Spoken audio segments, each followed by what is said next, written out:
Everyone I talk to who sees my truck, they can't believe these are 37s. They say they don't look that big.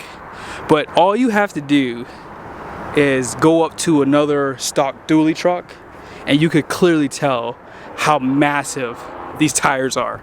Like even back here, look how massive the tires are on this dually. Insane. Welcome back to JB Reviews. I have a 2023 Ford F450 and I have my 24 Chevy Silverado 3500. So here's something I want to explain to you guys. This is the one truck that everyone raves about, and we're going to discuss if this is a better buy over a 2024 Chevy Silverado. Special shout out to Larry H. Miller, Super Ford here in Salt Lake City. Brian actually sold this truck. It could become available, so be sure to reach out to him. I'll put his information here. But let's go ahead and look at the window sticker. This Ford F450 has a base price of $66,925. Now this is going to be an XL model, and this is going to be basically the work truck. Here's some of the options. Be sure to pause it. I did do a full video on this truck as well. Now total MSRP is going to be $78,300. So this is an LTZ. This truck has a base price of $64,000. Now as far as the total MSRP goes with some of the options, there's not many options on this build. It's $78,920. I can't wait to read the comments in the comment section on this video. Yes, the LTZ is a higher trim level than the Ford. However, they're about the same price. Now, why is a Ford about the same price as a Chevy? Well, most people are going to say in the comment section, all the fanboys are going to say, well, the Ford F450 is just a better truck. And that's not true. Let's go over this really quickly. Now, don't get me wrong. If you're going to buy a Ford Super Duty dually, I definitely recommend you get a 450. It would be really hard for me to pick a 350 over this truck, and here's why.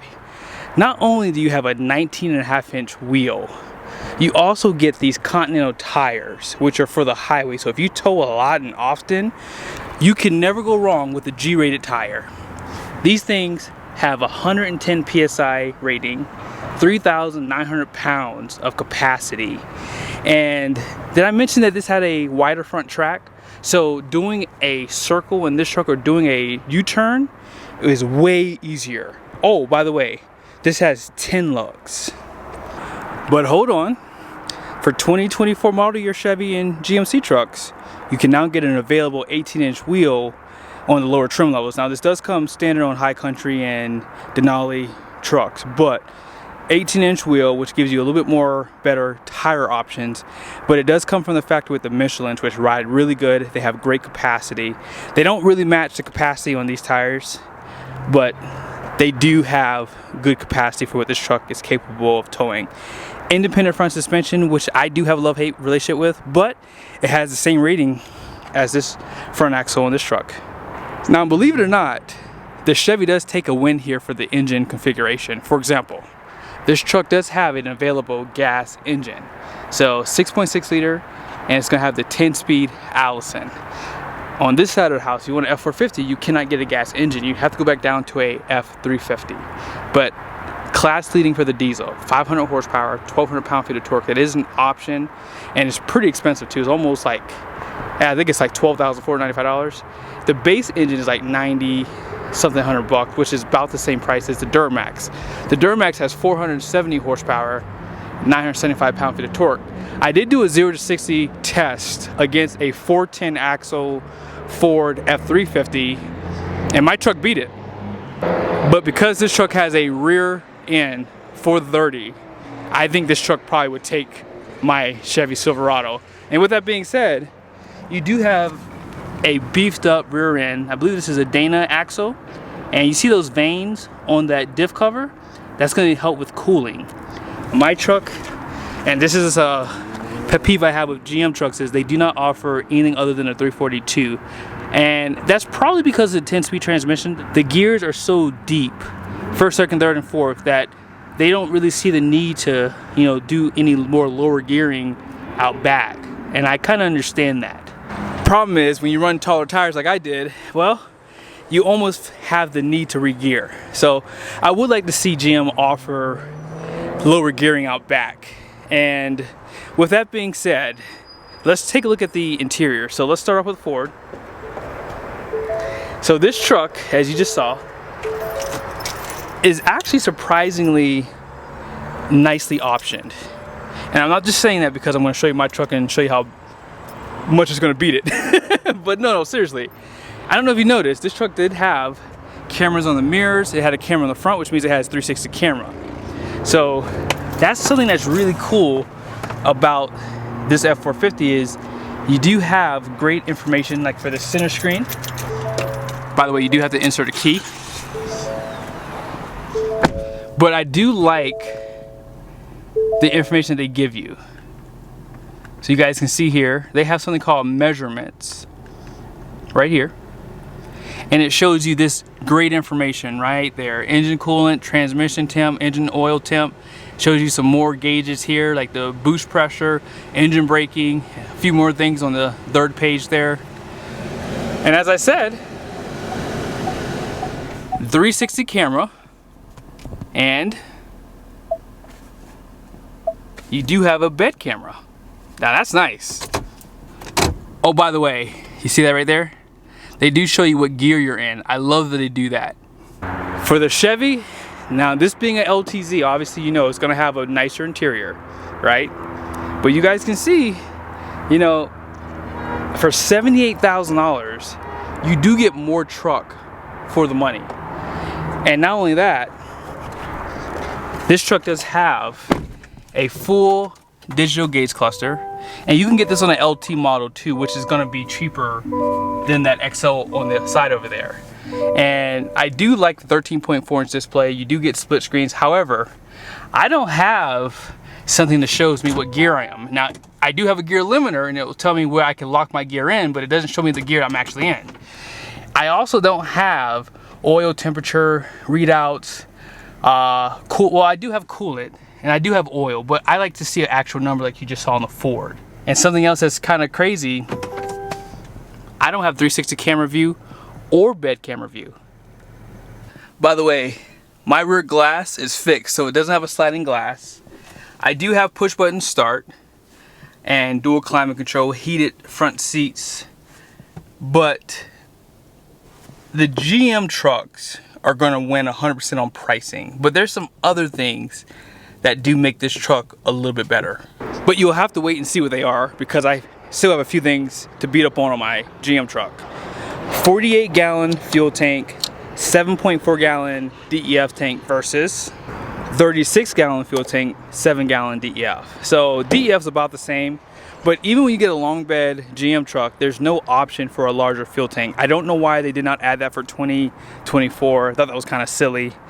Now, the rear suspension on my Chevy looks more overbuilt compared to the Ford, and let me explain what I mean by that. So I do have 4 leaves in the main pack, 3 overload leaf springs, compared to 4 overload leaf springs in the main pack and 1 overload leaf spring. So when you look at the suspension, I think that GM wins at 100%. The only thing I would like to see from Ford is maybe allowing this truck to have an optional 410, because for the most part, most people buying these trucks are not going to be max towing. Like most guys that I know who have a 450 don't even tow a big trailer. They just like the wide front track. And if you could run, you know, a higher gear out back, then that means you can get a little bit better fuel economy, obviously. So here's where GM takes the win for me. You ready for this? Axle weight rating. Let's take a look at the Fords. So Ford has a gross axle weight rating at 9,900 pounds. Now keep in mind, this is a 450. Chevy's has a 10.4, and as I said earlier, the front is the same. But you see the payload capacity? I have a higher trim level, and I have more options and features. and I still have better payload because the Ford F450 is a overbuilt truck and is limited to this number right here, 14,000 pounds. If it was 14.5 or 15,000, well, it would put it in a different class of truck. So 5,014 pounds is the payload for the 450. So even though this is a overbuilt truck, you're still going to be limited to this sticker here. Most guys that I've seen online that have YouTube channels, they don't really care about this yellow sticker. It's an F450. It's just derated because if they go to a 14,001 pound GVWR, it puts it in a different class, so it doesn't make sense for them to do that. So with that being said, I think that the F450 is a great truck for towing, but you're not going to be able to tow much more than you can with the Chevy Silverado because of the payload capacity. And keep in mind, the axle rating out back on the Chevy is higher. So if you only care about axle rating, the GM wins. What is the towing capacity for these trucks? Well, GM wins by default because they give you this trailering information. Ford nor Ram does this. I don't know why. But you guys can see the gross combined weight rating. You can see the axle numbers again. And obviously you can see the towing capacity. So conventional towing is 20,000. And gooseneck is 31,000. Let's go check out the Ford. Now, in order to get the towing numbers for the Ford, you do have to go online. So conventional towing is going to be 30,000 pounds with gross combined being at 43.5. Now for fifth wheel and gooseneck, gross combined is 43.5. And your gooseneck towing is going to be 33,000 pounds and then 31.9 for fifth wheel. So you're obviously going to get a little bit more rating with the Ford, but is it worth the price point? Because if you were to up this to a Lariat, which would more be in line with the LTZ, you're going to be about another $10,000 more, if not a little bit more money than that. And I just think that it's something you have to consider. If you are a fanboy, I get it. Buy your Ford, buy your Chevy truck. But I would definitely recommend looking at every option because don't get me wrong, when it's all said and done, I would much rather prefer to tow with an F450 because of the wider front track. I do like those aspects of the truck. It is more overbuilt. You do have more horsepower and torque. But the Chevy truck just gives you a better price point. And I think that's something that Ford has to work on because this truck is refreshed and they do call this a redesign on the Ford side of the house. But it's not a true redesign because the cabs and the beds are still the same. But all in all, Ford is really number one when it comes down to towing capacity. No one can, disagree with that. They have the most horsepower, most torque. They gear their trucks, pretty versatile out back. And tire and wheel setup, it speaks for itself. So GM does not have a truck to compete with the F450. And it's probably because it would be too heavy of a truck. And that's probably why Ram doesn't do it either. But I hope this video was helpful. In the comment section, did I miss anything on the Ford? I probably missed maybe one or two things that this truck also has. But most of it's probably just braking and maybe something else. But apart from that, I think that for the money, the Chevy wins 100% of the time. But if I really need to tow heavy, I probably would go Ford.